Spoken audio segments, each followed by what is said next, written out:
Прийшли окупанти до нас в Україну, форма новенька, воєнні машини, та трохи поплавився їх інвентар. Байрактар. Байрактар. Російські танкісти сховались в кущі, щоб лаптям посорбати довбані щі, та трохи у щах перегрівся навар. Байрактар. Байрактар. Зі сходу припхались до нас барани, для восстановлення великої страни, найкращий пастух баранячих отар. Байрактар. Байрактар. Їх доводи, всяке озброєння, різне, ракети, потужні машини залізні, у нас на всі доводи є коментар. Байрактар. I'm sorry. I'm not. I'm going to pull the. And look, I did. It's all. I can guarantee you that there is at least one Ukrainian pilot whom has downed at least one Russian aircraft. That's the ghost of Kyiv. That's the guy. If there's another one, he's that guy too. There's a female Ukrainian pilot. She was taken down early on in the invasion. That's the ghost of Kyiv. The ghost doesn't need to be one person, but it embodies the resistance. All right. Now let's talk about the 13. Let's talk about Snake Island. A lot of comments about Snake Island, but they're alive now. Does that mean we can't celebrate them? Does that mean that we can't celebrate somebody telling a Russian warship to go f*** itself? Yeah, like Josh just said in my ear, maybe we're celebrating the Lithuanian weatherman or the Georgian ship that said it. It's symbolism. It is about the spirit of the Ukrainian people, right? That's what it's about. It's got nothing to do whether or not the story's fake. Nothing to do with it. All right? Anyway, I'm moving on. I got a little heated. I got a little fired up on that one. A little bit fired up. Bayraktar.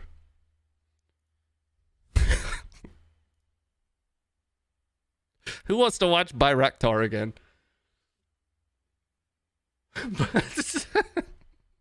Does anybody else want to watch Bayraktar again? Can we watch Bayraktar again? We're going to watch it again. You guys can get over it.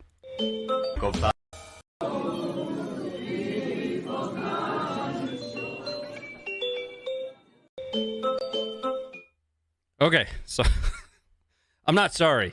I'm going to play it again before the stream's over, too. I just want everybody to know that it's going to get played again. I won't do it anymore for at least the next hour, though. Okay? I want to cover a couple things. There's a poll out there. There's a poll out there because there's been a lot of talk about no-fly zones over top of Ukraine. And I want to kind of help you understand, for those that aren't tracking the gravity of what that means, right?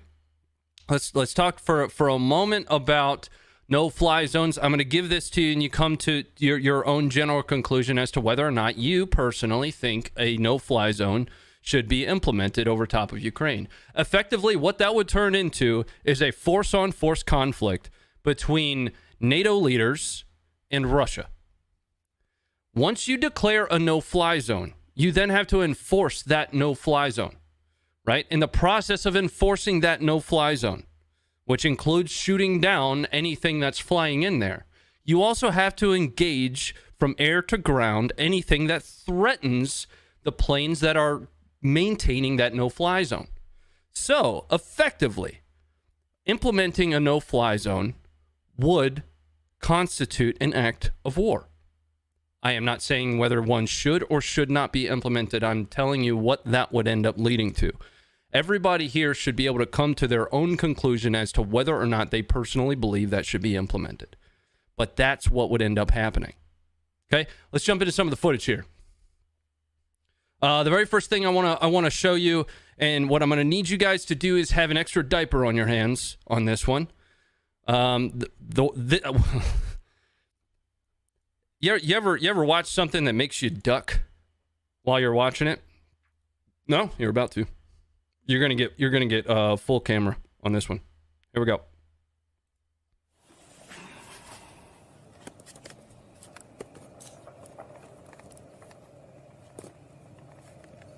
This is a tank.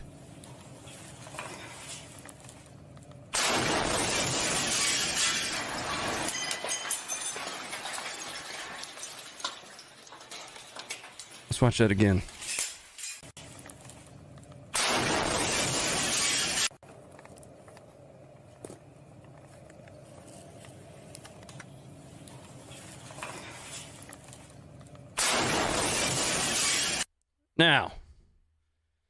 Now, let's take a little bit closer of a look at it, right? You can actually see that the tank wasn't originally firing exactly at this fine gentleman, maybe, at his location. Down here, you're going to see the round ricochet off of this small little hut / building / bus stop. Right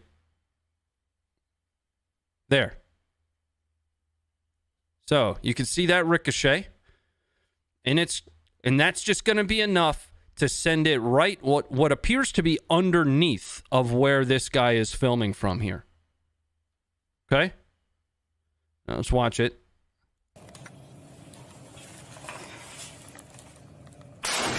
Whew. Terrifying. Yikes. Big yikes. Bayraktar. I gotta find a way to use that in a sentence or in just regular conversation moving forward.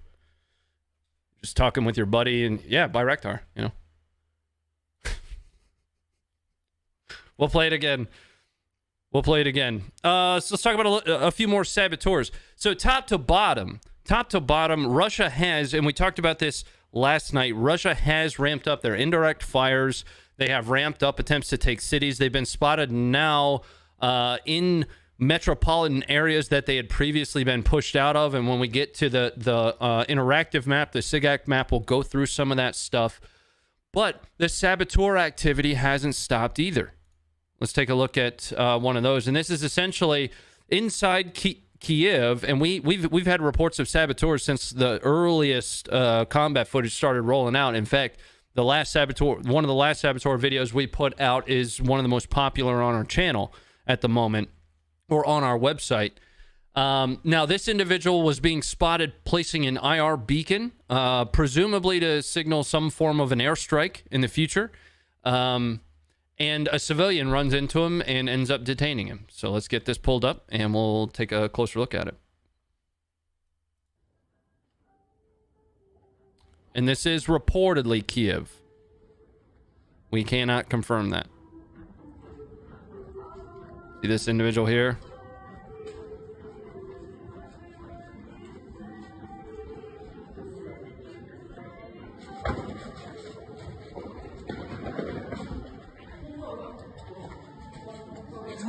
That's that Ukrainian big kick he just delivered right there.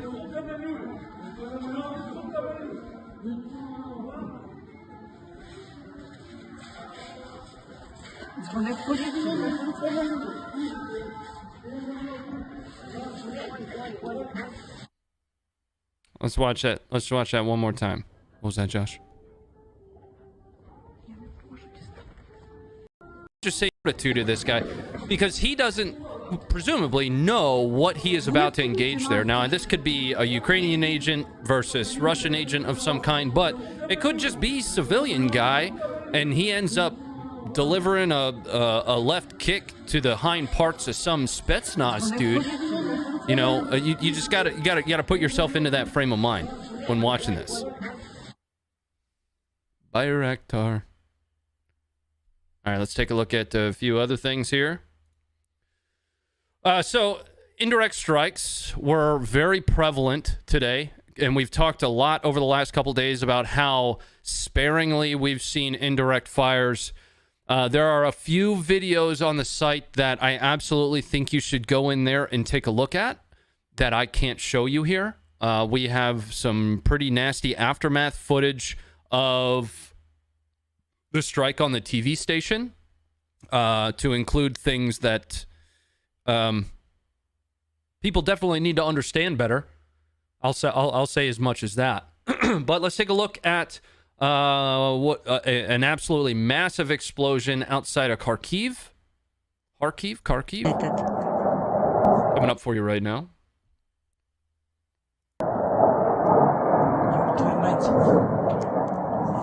Это ж рядышком уже где-то. Твою мать. Let's watch that again. Мать. Твою мать. Это ж рядышком уже где-то. Твою мать. Совсем уже поехала ногами. 60 NXT, thank you for the 95 cents. Do you sell your clothes abroad? Our merch partner does ship internationally. Yes. Okay.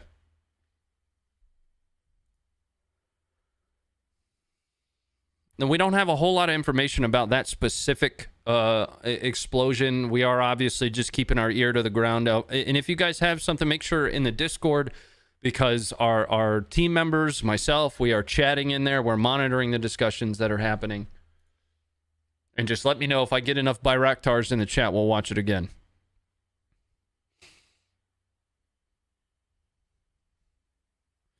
All right, here's another example of my theory. I've had this theory for a few days now that absolutely everybody in Ukraine is a Chad.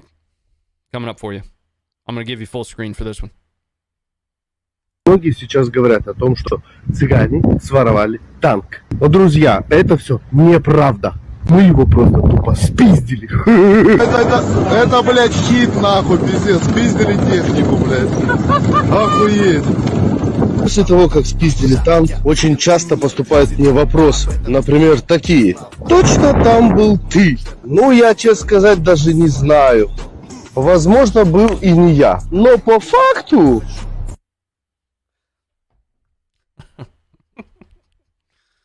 Yeah, Chads.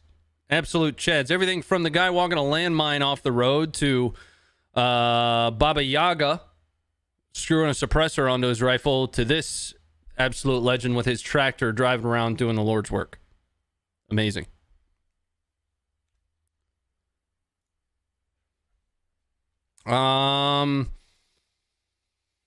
Some more. We have more footage up that we won't dive too far into. Now, I mentioned the strike on Kiev TV on the antenna. We do have footage available on the site for that. We'll pull that up here for you really quick, just so we can make sure that we've covered it.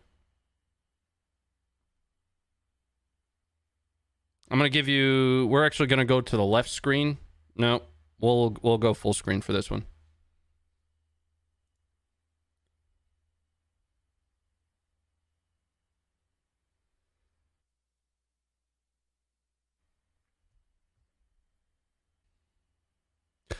Now, let's talk about this for a minute, because one of the things that was mentioned, I want to say on day 3 or 4, is why Russia hadn't leveraged the capability to start really removing Ukraine's ability to communicate. That's what you're looking at here. Communication can be intra, extra, communicating internally from a C2, a command and control perspective. It can be communicating externally. It could be communicating propaganda, right? Russia wants to remove that capability for the command structure to communicate. That includes TV. So we're starting to see that now. We're also starting to see, and I'll pull up the live map for you. In the east, confirmed internet going down. In Luhansk Oblast, here, live UA map has been extra slow today. I think they are experiencing a lot of traffic. Right? So those attempts to continue taking the internet down, to take communications away, those are happening, and they are coinciding with those that heavier press into the metropolitan areas. I'm sure you guys have seen the stories of the 40-mile plus long convoy from the north that's moving in. Now, we've been saying for days that we and everybody else that there is a build that was going to need to happen because of how much Ukraine was pushing back. Russia, not only did they fire some of their senior defense officials, but I think they realized that the initial plan, the initial success they were hoping to have didn't happen. So what needed to happen is that kind of an operational pause on Sunday. Now here on Tuesday, we're starting to see those heavier strikes. We're starting to see those the real heavy armor build up in an attempt to take Kiev. Right, the talks in Belarus broke down.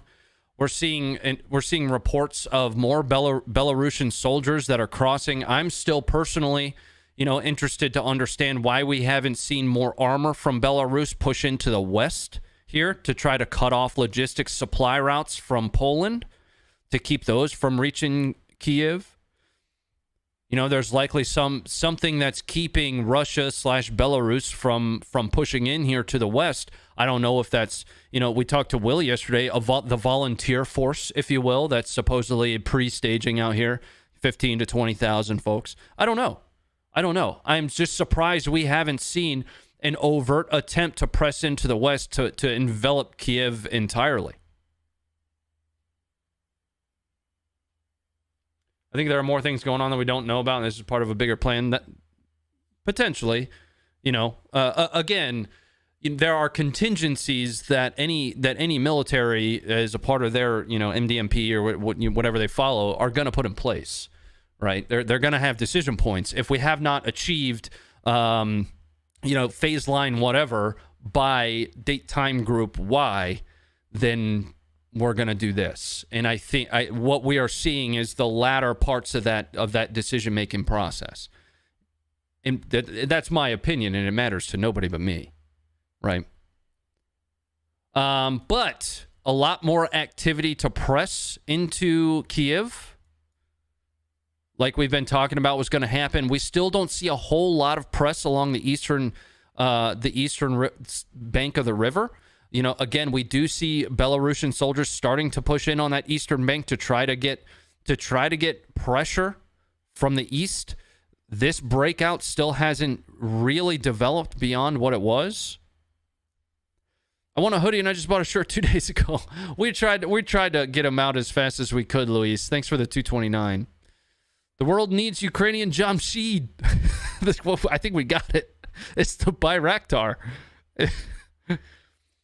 Why don't they use a volunteer Air Force with MiGs and Saabs painted with Ukrainian symbols? Been done in other conflicts. I don't know, Gerald. I mean, that could be a part of the volunteer force that's coming in. You could very well have pilots that are going to be volunteering. In our interview with Willie, which I believe we're going to be publishing as its own video if you weren't able to catch that. In our interview with Willie, he talked about running into a lot of those volunteer forces, right? And it's a substantial amount of people. Let me jump into some of this support that you guys are sending over here. Blaster Mike, any word on Ukrainian casualties? Yes and no. The last I'd seen it was in the low hundreds. I would be mindful of any casualty reporting right now. XL, thanks for becoming a member. Thank you guys for becoming members. Make sure if you're a member that you've joined the Discord. We've got a separate area in the Discord for members. Right now, our merch is discounted because we just launched it. There's an element of irony with everything that's going on right now. We did not intend to launch it during the Russia war, but we've been working it for a few months. After that promotional discount ends, members, dependent upon your tier, will have an opportunity to have a dedicated discount code. Okay? So there's promotional pricing that's happening right now, and once that promotional pricing ends, which is going to be at the end of March, you guys, dependent upon your membership tier, will have discount codes. Speaking of the internet outages, here's actually something to really help you understand, over time. the internet going down in Luhansk. Now, I've seen similar output from or similar graphs, but this much of a dent in connectivity we haven't really seen until now, right?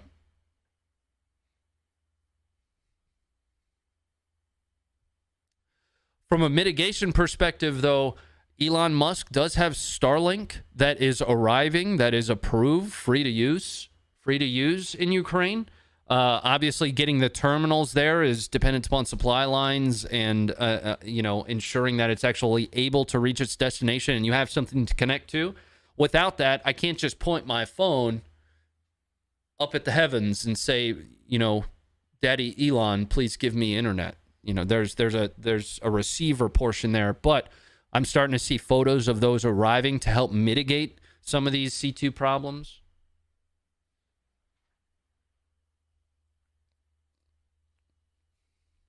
Let's jump back into some more of the footage that we had today. Again, there's definitely stuff today that I can't show you. There's definitely stuff today that I can't show you. I wonder if I can link it. Maybe. Something Josh pointed out a couple days ago. Was escalation of force and rules of engagement. Right.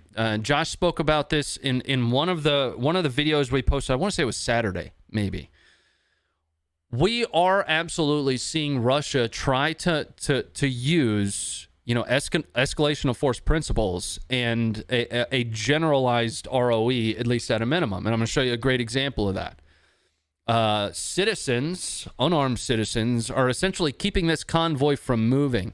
And what we're probably looking at here is someone that's very far down their escalation of force or their ROE requirements, because he is ultimately at the shoot phase for those of us that are military, if you understand where the shoot phase is. Coming up for you now.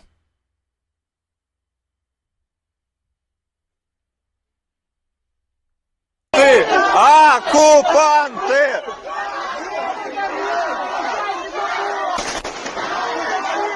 Домой! Домой! Мы безоружные! Фашисты!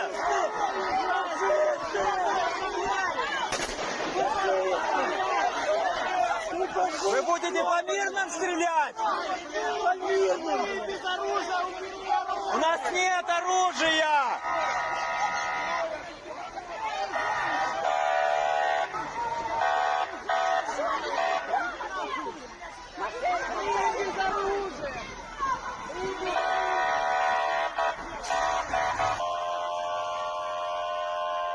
Sounds good, brother.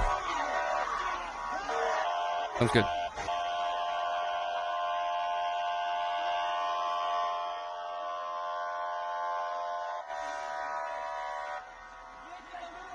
Домой! Домой!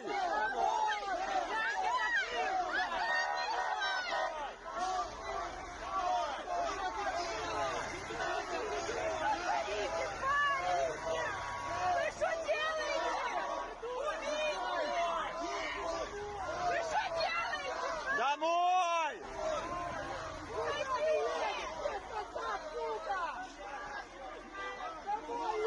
Домой! Вам тут не Россия!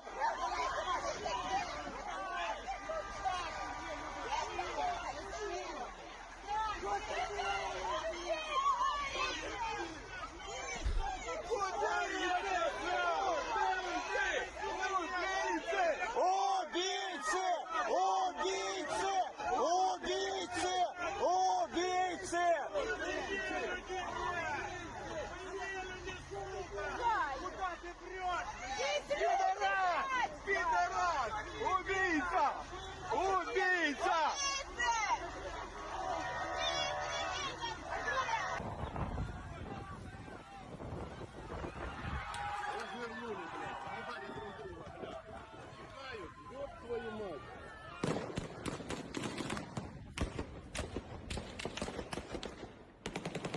That's about the point that I think the Russians had had enough. Either that or they were engaged. Okay. Let's pull back up here. And we'll go on to our next video here. Again, we're not going to be live for the same period of time tonight.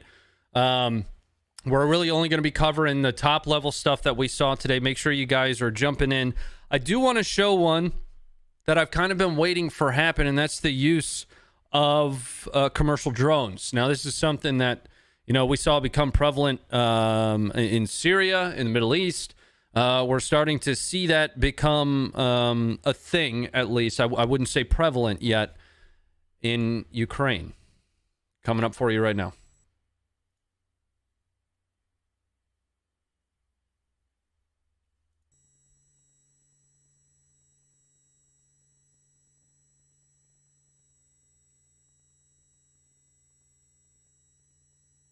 Now, this is a small commercial drone, small being relative.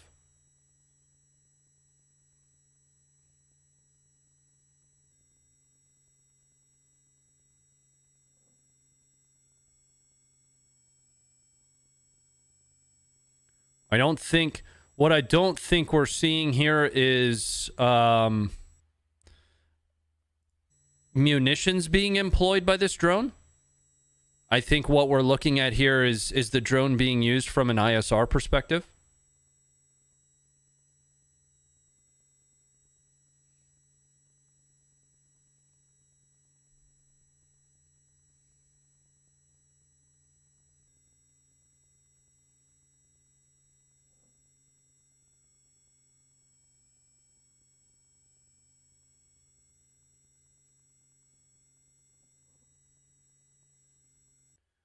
I thought it was a Turkish-made drone. That you are speaking specifically to the Bayraktar, and we were not looking at Bayraktar footage there. That was not Bayraktar.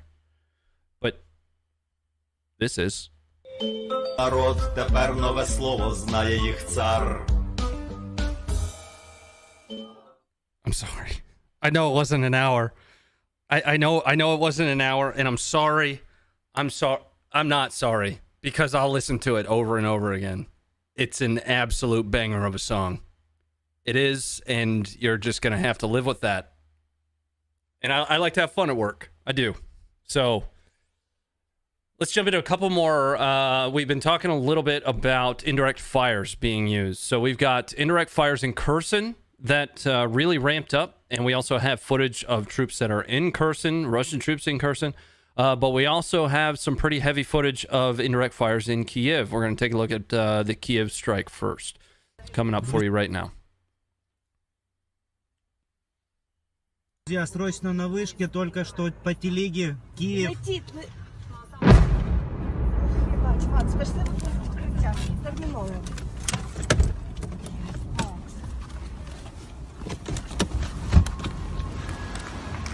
Значит, Дорогожичи обстреляны, друзья. Дорогожичи обстреляны. I will walk you guys through what the Bayraktar is here very soon. Легли к зданию и легли дальше от стекол.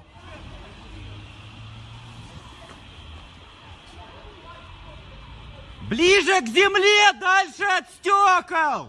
Может еще один удар быть нанесен. The Bayraktar is the TB2. It is a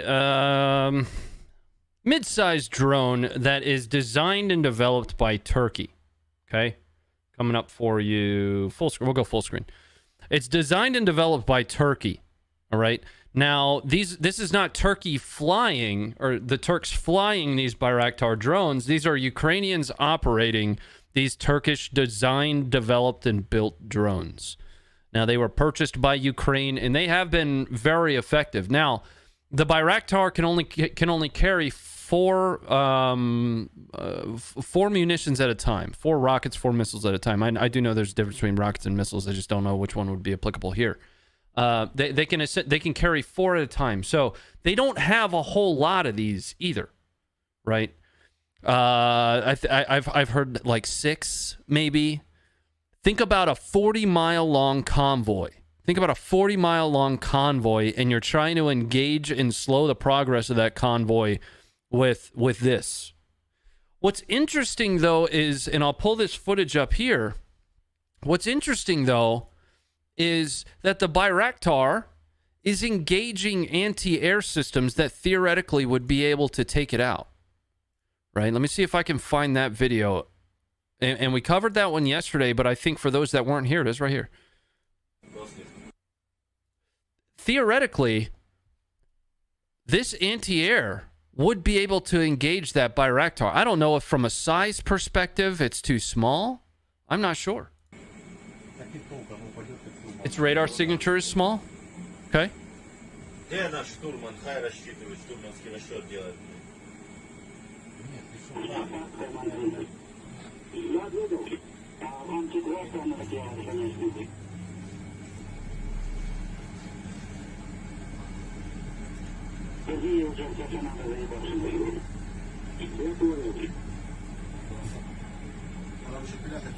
It's only a matter of time, Noah.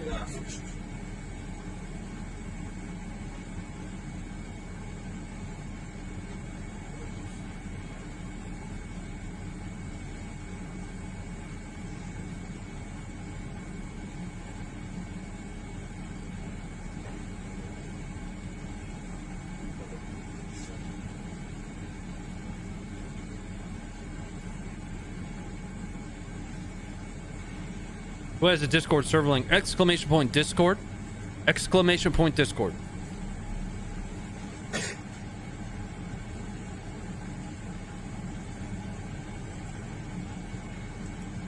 Rumors of a vacuum bomb. There were reports of a thermobaric bomb being used, quote unquote bomb. We also talked pretty heavily yesterday about the TOS-1. A TOS-1 was reportedly captured today.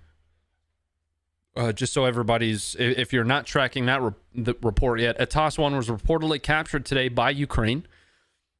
TOS-1 is a multi-launch rocket system, an MLRS built on top of a T-72 chassis. But that's all the information I had, was just a picture of a TOS-1, which is thermobaric. Essentially, the mixture of fuel that's in it sucks the oxygen out of the air around the explosion. Russia calls it the heavy flamethrower. But the report that we had yesterday about the thermobaric bomb, about the quote vacuum bomb, the target for that, even though Ukraine said, I understand that Ukraine said it was a vacuum bomb or a thermobaric bomb, the target for that was a fuel depot. And a lot of people said that it was a vacuum bomb, I think largely because of the size of the explosion. Right, something to think about is the target that was engaged there, being a fuel depot.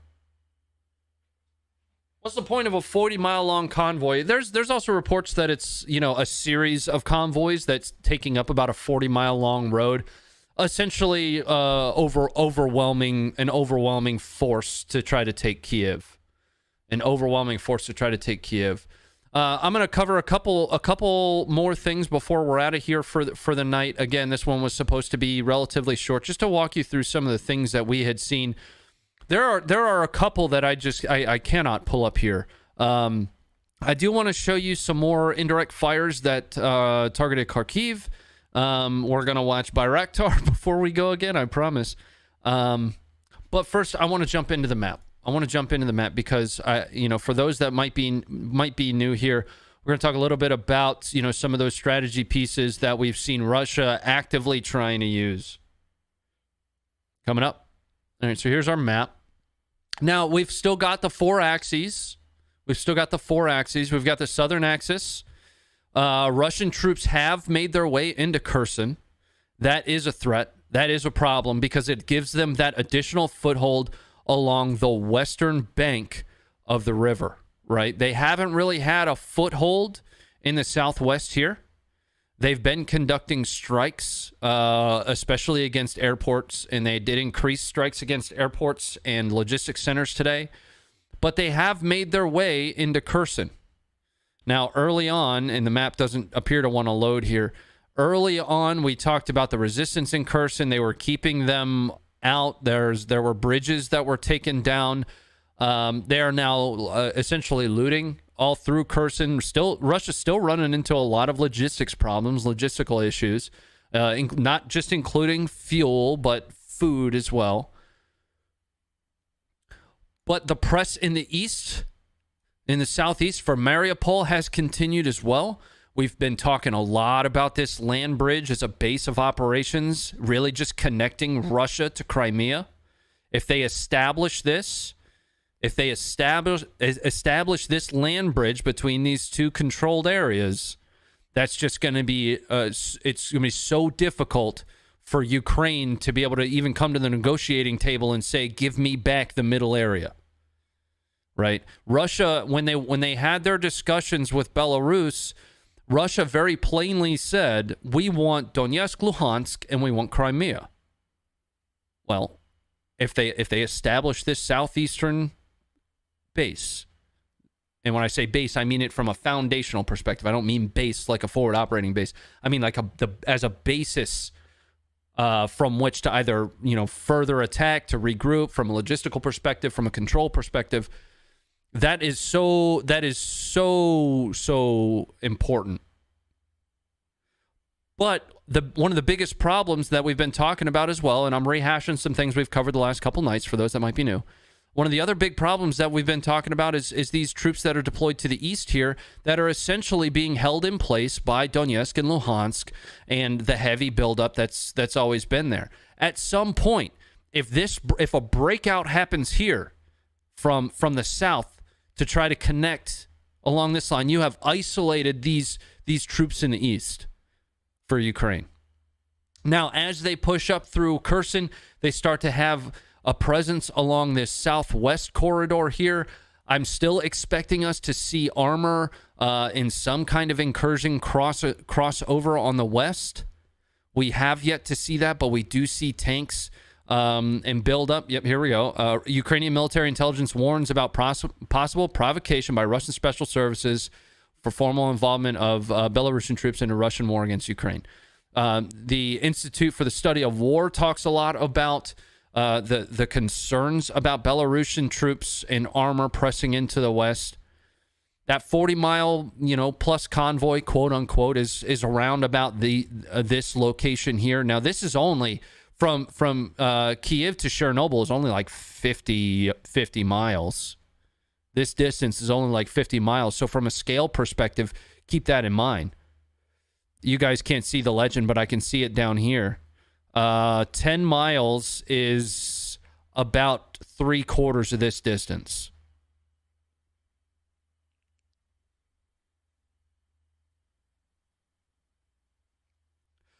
But something to understand about this map is all of your red. I don't think I've ever oriented you guys to the map. So any red shading, that is Russia control.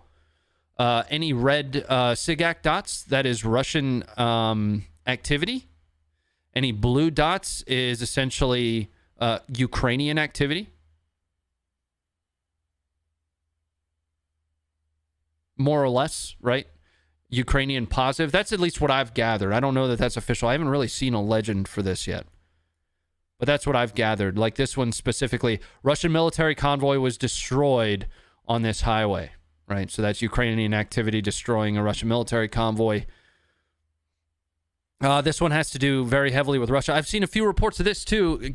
Continued reports of Russians abandoning their equipment, including the Tor M2 in the field, which is one of their most capable SAM systems, like that says, a surface-to-air missile. Whether that's because of morale problems or logistical problems, fuel, I'm not sure. My brain, seeing the reports that are coming out of the captured Russian soldiers, my brain tells me it's a mixture of all of them. Right, whether it be morale or not having enough fuel, even the example of the Georgian ship, telling the Russian ship go f yourself. Even in that example, the Russian ship's essentially begging for fuel.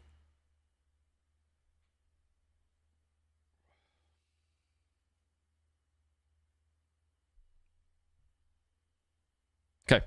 The last couple things that I wanted to talk with you guys about are just some more footage of indirect fires here. Let's pull up the website.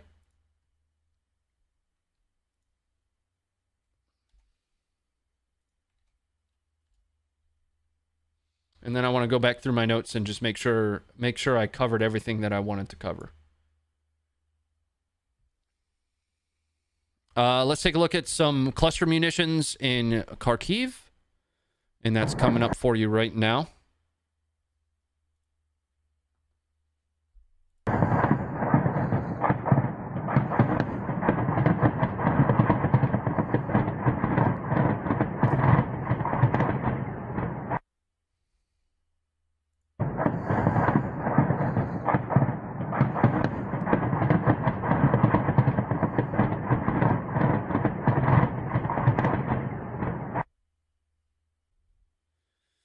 Former Canadian Armed Forces here, now grad student at Royal Military College of Canada. Time for Ukraine to conduct a fighting retreat to secondary defensive positions. If you're speaking to the Ukrainians that have been deployed to the east near Donbass, absolutely. Now would be the time to wheel back and begin to get ready for the envelopment of Kiev. Right? Do you think even if Russia takes Ukraine, they won't be able to hold it? I mean, that depends on response from the West, support to whatever insurgency develops. It depends, you know. Starlink up and running. We talked about Belarusian troops. Yeah, there were reports of Belarusian troops early on, and Belarus continues to deny that, but it's a high probability that Belarusian troops are engaged now, if not they have been, you know, for almost the whole time.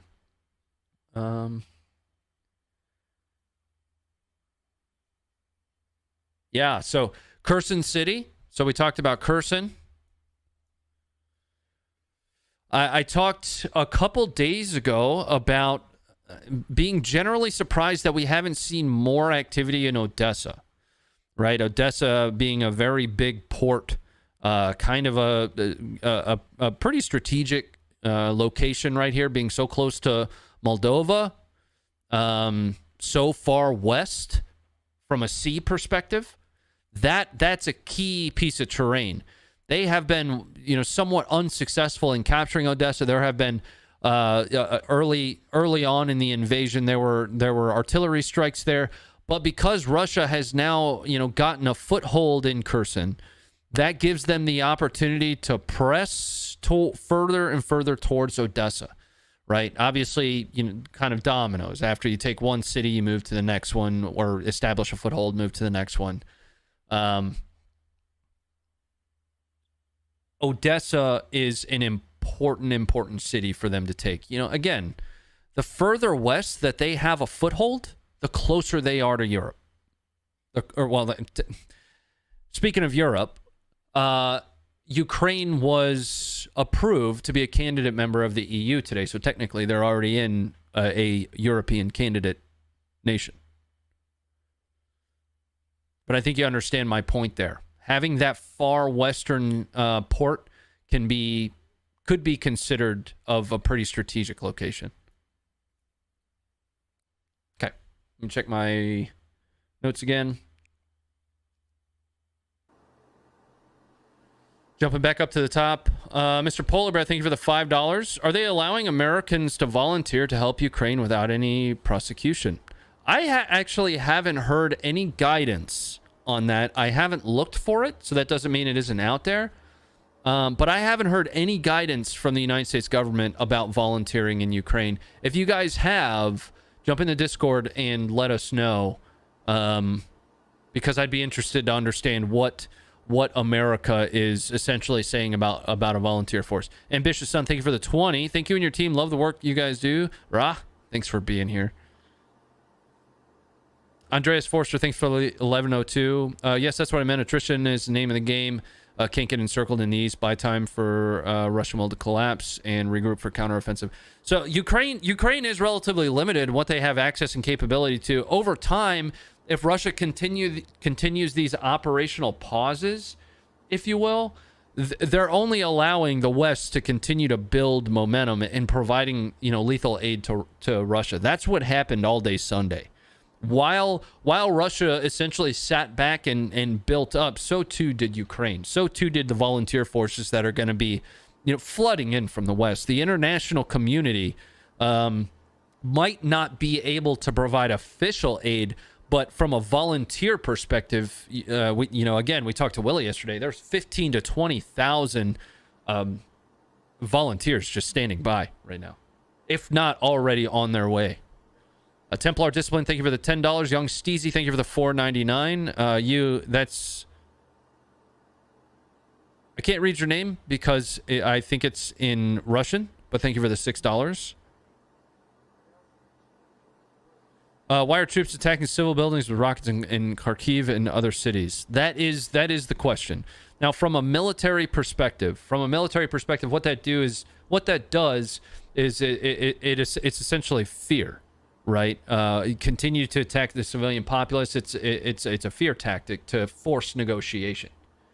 But Putin's benefit of doing that, of targeting residential areas, is what doesn't make sense to me.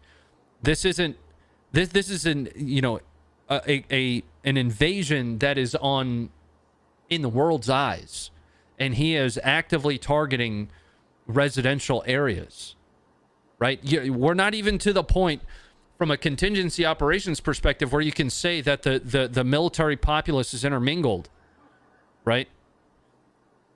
We're not there yet because there are still official military installations in place. There's an official military still in place. I recognize and realize that the Ukrainians are arming their civilian populace, but there is still a Ukrainian military in place.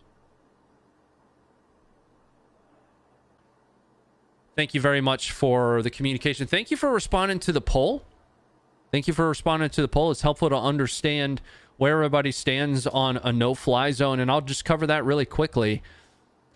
Keep in mind, and I'm just merely going to be relaying what that would entail should they establish a no-fly zone. When you establish that, NATO then has the requirement to enforce the no-fly zone. You don't just say, don't fly there. And then if they do it, you lay sanctions. Establishing a no-fly zone has to be enforced. It's military enforcement. So what would end up happening? Is those assets in the NATO arsenal after the establishment of that no-fly zone would be engaging Russian aircraft.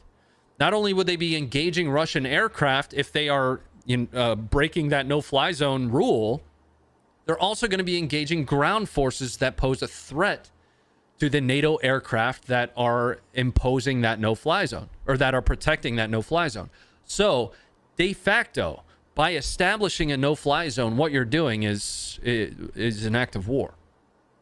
Is NATO, that would be a NATO act of war. Something to think about.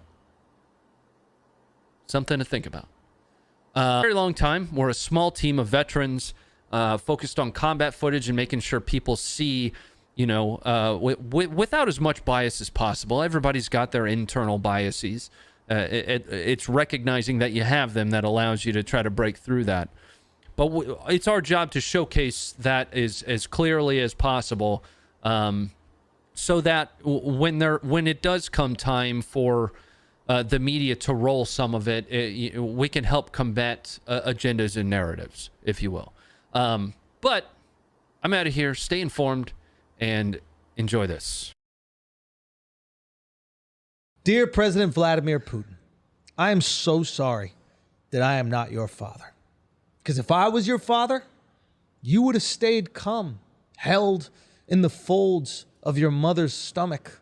If I was your father, you would be Plan B'd out of sight. If I was your father, we could have ended this plight. If I was your father, a scoop would be your pure demise. If I was your father, your mother would be wiping semen from her eyes. If I was your father, a barren bitch your mother would be. If I was your father, there would be more than one ghost of Kyiv. I love it. That's beautiful. I would have had him aboard in Kiev. I understand. I understood the symbology. Yeah, because that's the mother city of Russia. Yeah. Interesting. Well And, done. yeah, that's what I would have done. Well done. Yeah. I think I'm onto something with this It's poetry really stuff. powerful, the poem. It's crazy how poetry can change the world. Yeah. I Really think he is. just ended the war. Yeah, agreed. I think that Putin is going to see that and he's going to realize everything that he's done that's wrong. Yeah. You are the biggest activist of the 21st century. I might be. Honestly. I might be. I feel that way right now. I feel important. Yeah. Obviously, there's this war going on. Yeah.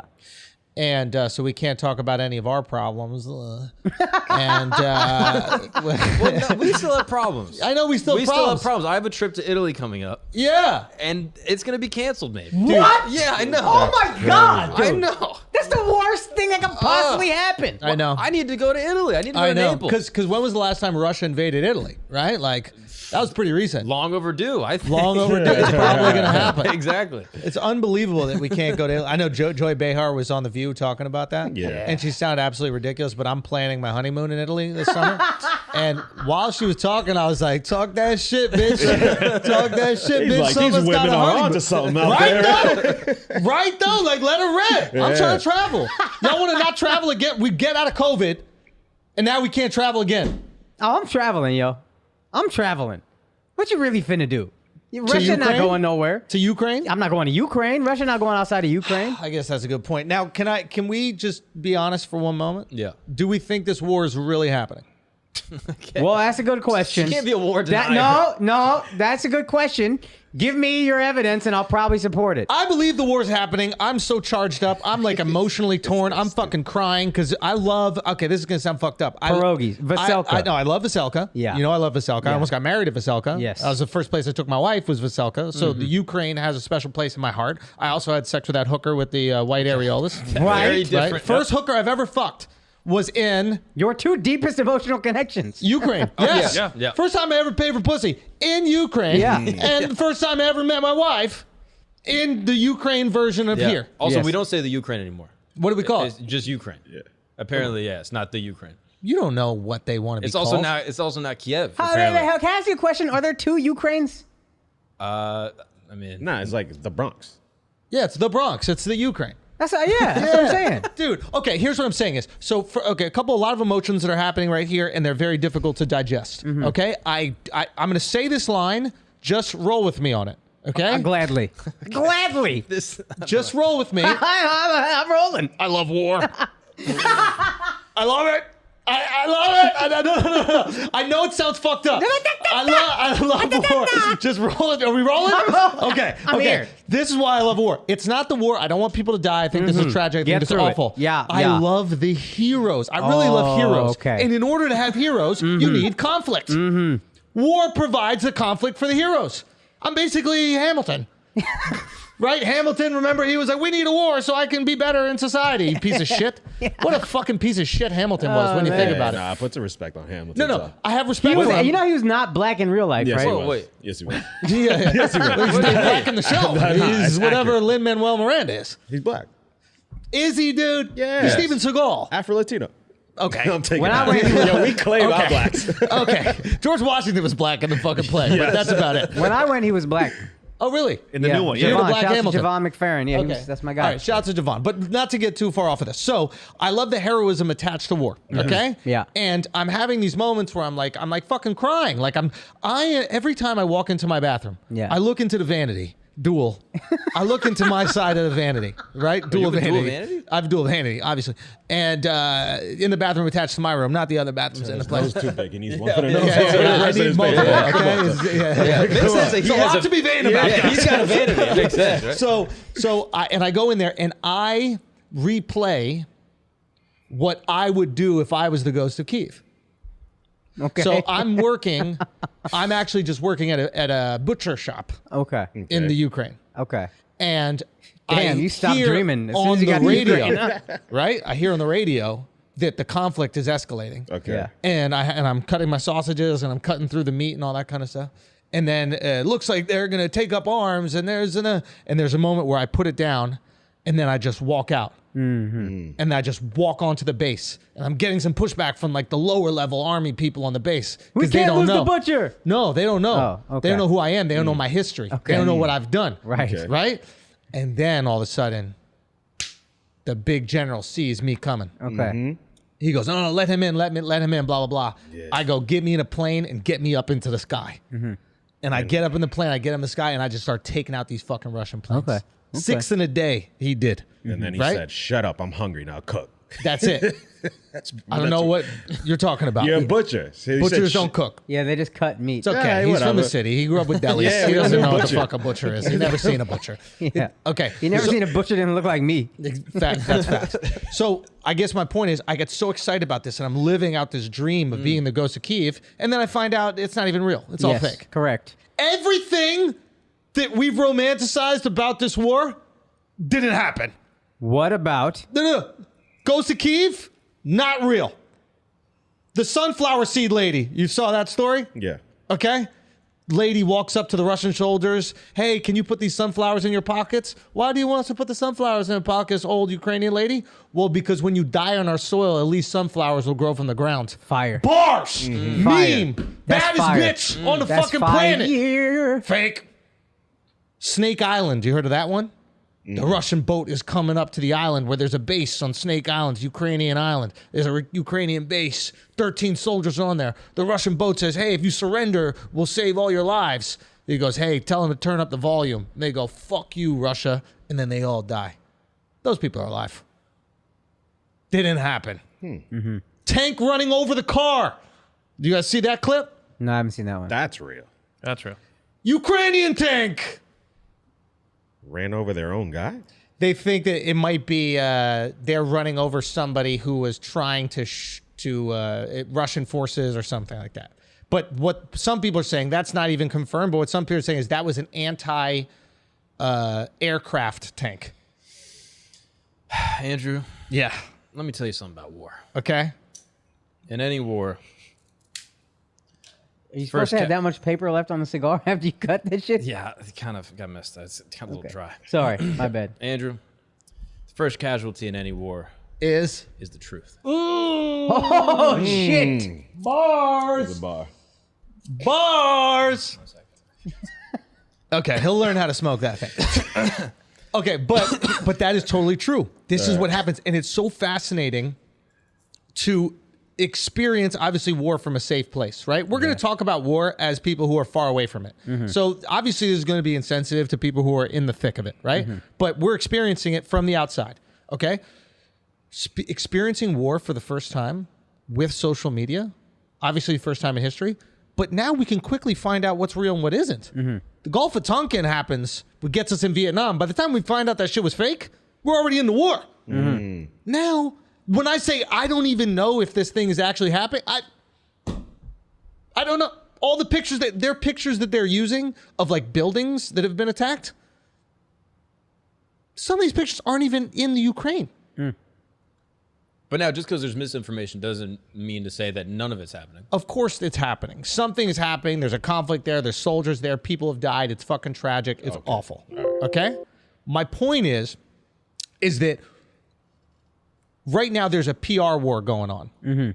And the people that win the PR war win the hearts and minds of the support that they need. Right. So if Ukraine is going to win America's support, the West support, they got to put out some stories about old fucking ladies with sunflower seeds. Also, I think Crystal talked about this on Breaking Points, but she was saying like Russia can't really participate in the other side of the PR war with like their cool war stories because they're pretending they're peacekeepers. That's their whole PR pitch is like, hey, we're going Ukraine to be peacekeepers. So you can't talk about all the shit you're blowing up.